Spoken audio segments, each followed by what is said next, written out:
So f of x equals x to the fourth plus x to the third minus 11x squared plus x minus 12. Ooh, I'm writing down the hill. So here we go. Yes, please be sure that it's copied correctly. If not, it'll mess up everything. Now what's nice about this one, there's a 1 up front. So that means you really don't even have to worry about Q, so just focus on the P's. So our P over Q is going to be plus or minus 1, 2, 3, 4, 6, or 12.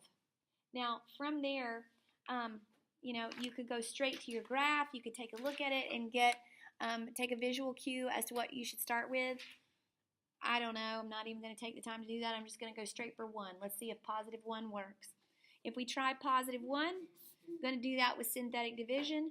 1, 1, negative 11, 1, negative 12. Bring down the 1, 1, 2, 2, negative 9, negative 9. And this one doesn't work. I'm not even going to worry about it anymore. Okay? So let's try the negative 1. There we go. 1, negative 1, 0, 0, negative 11, 11. Oh, look at there. Wait a minute. It doesn't. Ah! Try the 2. Maybe I should have taken the time to go to the calculator. 1, 1, negative 11, 1. Will, have you plugged this one in? I have. What'd you get? What should we have started with, Claire? -4 or 3. Oh, okay. Good grief. Skipping over that one. Let's go to 3. When I try to be speedy, it always strikes against me. Here we go. Okay. 1, 3, 4, 12, 1, 3, 4. There we go. Okay. So, depressed polynomial. And then what was the next one we could see? Negative 4. 0, 0, 1, negative 4. Hooray! What are we left with? 0, 1, 2. X squared plus 1. This is the depressed polynomial that's left after, actually the second most depressed one, okay? Because we depressed it one time and made it cubic, and now we depressed it again and made it quadratic. So we've got x equals 3, negative 4, and then when we set this little dude equal to 0, we're going to get some imaginary ones here. We get x equals plus or minus I. There we go. There's my 1, 2, 3, 4. All 4 roots for this.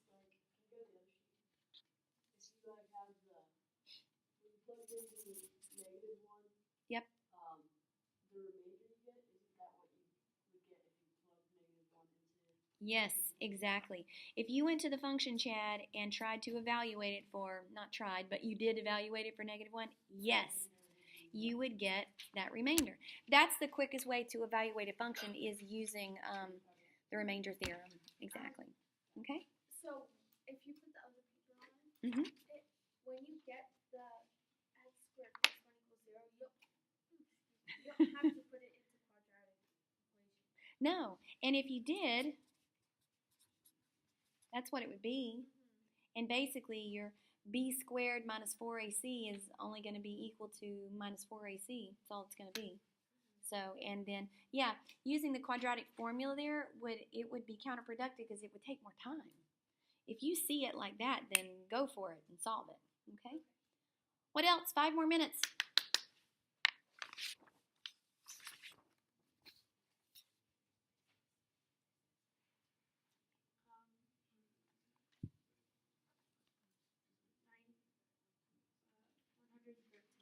$113. 113.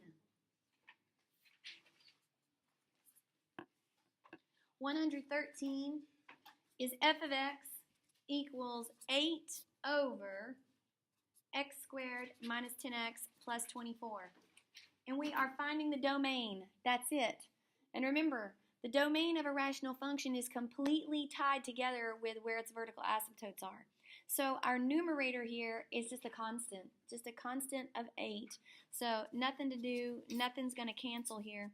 So let's factor this Denominator, factors of 24 that add up to negative 10, x minus 6, x minus 4. Therefore, our domain is negative infinity up to 4, union 4 to 6, union 6 to positive infinity. There you go. That's our domain. To find the domain, set the denominator of the rational function equal to 0 and solve for that. Okie dokie. Anybody else? Question? Go for it. 97. Oh, yes, we love these problems, don't we? Just enough time to do it. 97. Find a polynomial function with real coefficients that has the given zeros. So our zeros are 2/3, 4, and I root 3. Now, the tricky part here is that they're kind of tricking you in not putting that. But doesn't that always have to be true? I mean, where does I come from? I comes from taking the square root of something. And when we take the square root of something, we have a quadratic factor. Think about that. So, first two factors, no big deal. So, if x equals 2/3, I'll just be quick here, that's coming from that as a factor, is it not? Okay. Squish that in your brain for just a second. Okay, we could multiply both sides by 3 and then subtract the 2 over. That's where that's coming from. All right, hooray, x minus 4. We love those. Those are the super simple ones. Okay, last one. X equals I root 3. Okay, well, I got to bail on this I. I need to get rid of it. How am I going to undo it? I'm going to square both sides. So I end up with x squared equals, remember this is two parts here, I squared, and then root 3 squared is 3. So I end up with I squared equals negative 1 times 3, negative 3. Bring it over, and there is your last factor. So here's what we're multiplying back together to get our polynomial of least degree that has these given roots. And people, everybody wants there to be a shortcut, but there's not. It's just brute force from here. So I'm going to multiply these two together first. And does it matter what order we multiply in? Doesn't matter. Multiplication is commutative. We're going to get the same product regardless. So I'm multiplying the first two together. That's 3x squared minus 12x minus 2x plus 8. 3x squared minus 14x plus 8. That now needs to be multiplied to the x squared plus 3. So,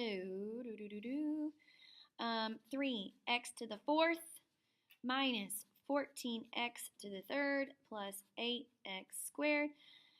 Now the 3 plus 9x squared minus 42x plus 24. All right, there's a 4th power. There's a 3rd power, square, square, and there we go. There's all our like terms. So here's our answer. I'll put it in this handy dandy box right there. 3x to the 4th minus 14x cubed plus 17x squared minus 42x plus 24. Hopefully I didn't make any careless mistakes, and that is the answer. Do you have to do like something with the plus or minus back? No, good question. Because it's like the plus and the minus only occurs when we take the square root. Therefore, when we square it, plus and the minus goes away.